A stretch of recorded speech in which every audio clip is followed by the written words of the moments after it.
हरे भरे खेत और एक चमकती नदी के बीच आनंदपुर का एक छोटा सा गांव बसा हुआ था। यहाँ के लोग अपनी सादगी और गर्मजोशी से भरी मेहमान नवाजी के लिए जाने जाते थे और प्रकृति के साथ सद्भाव में रहते थे। हवा में पक्षियों की मीठी धुन गूंजती थी और हल्की हवा खिले हुए फूलों की खुशबू बिखेरती थी। आनंदपुर में जीवन शांतिपूर्ण था, लेकिन ग्रामीणों को अपनी मुश्किलों का सामना भी करना पड़ता था। पिछले कुछ मौसमों से फसल खराब हुई थी और कभी खुश रहने वाले गांव पर चिंता का साया मंडरा रहा था। गांव वालों में अरुण नाम का एक जवान लड़का था जो अपने दयालु हृदय और अटूट आशावाद के लिए जाना जाता था। अरुण हालांकि गरीब था, लेकिन हमेशा दूसरों की मदद करने के तरीके खोजता रहता था। वह खेतों में हाथ बंटाता, बुजुर्गों के लिए पानी लाता और अपना थोड़ा बहुत खाना जरूरतमंदों के साथ बांटता था। अरुण के माता पिता हालांकि अपने बेटे के भविष्य को लेकर चिंतित थे, लेकिन उनके दयालु स्वभाव पर गर्व करते थे। एक दिन जंगल से लकड़ी इकट्ठा करके घर लौटते समय अरुण को एक अजीबोगरीब नजारा दिखाई दिया। एक विशाल बरगद के पेड़ के नीचे जड़ों के बीच आधा छिपा हुआ एक सुंदर पीतल का चिराग पड़ा था। यह धीरे से चमक रहा था, एक अजीब सी रोशनी निकाल रहा था जिसने अरुण को अपनी ओर खींच लिया। उत्सुकता से उसने चिराग उठाया। उसकी धातु की सतह छूने में ठंडी थी। जैसे ही उसने धूल साफ की, टोंटी से बैंगनी धुएं का एक गुब्बार निकला, घूमता और नाचता हुआ एक राजसी जिन्न का रूप धारण कर लिया। जिन्न ने अपनी जोरदार आवाज से, जिससे जमीन हिल गई, अरुण को संबोधित करते हुए कहा, नमस्कार युवा स्वामी, मैं इस चिराग का जिन्न हूं। तुमने मुझे मेरी नींद से जगाया है और इनाम के तौर पर मैं तुम्हें 3 इच्छाएं दूंगा।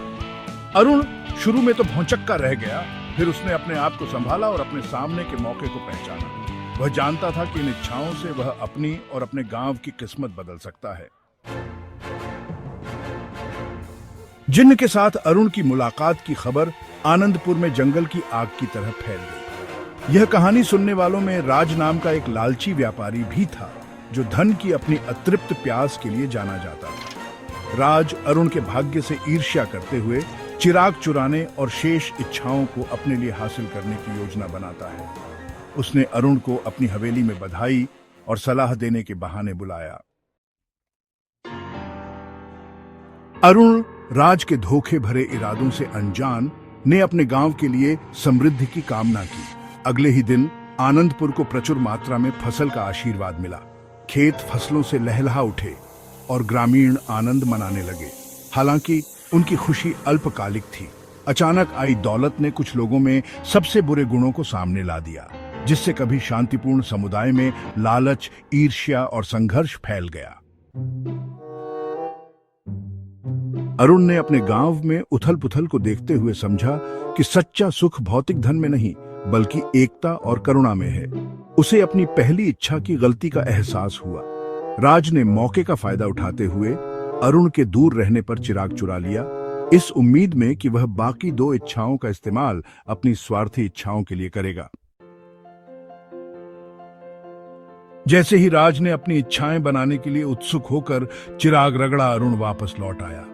उसने राज से पुनर्विचार करने की विनती की, ये समझाते हुए कि लालच से केवल और अधिक दुख होगा।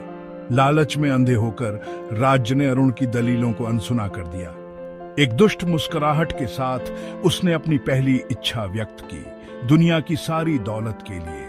हालांकि दौलत के बजाय राज ने खुद को एक लाइलाज बीमारी से ग्रस्त पाया, जो उसके लालच का परिणाम थी।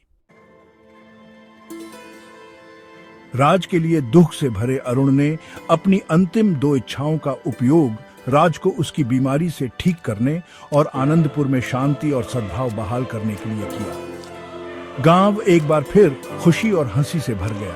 अरुण, जिसे नायक के रूप में सम्मानित किया गया, ने एक बहुमूल्य सबक सीखा था। उसने महसूस किया कि सच्चा सुख भौतिक संपत्ति से नहीं, बल्कि दया, करुणा और अपने समुदाय की भलाई से मिलता है।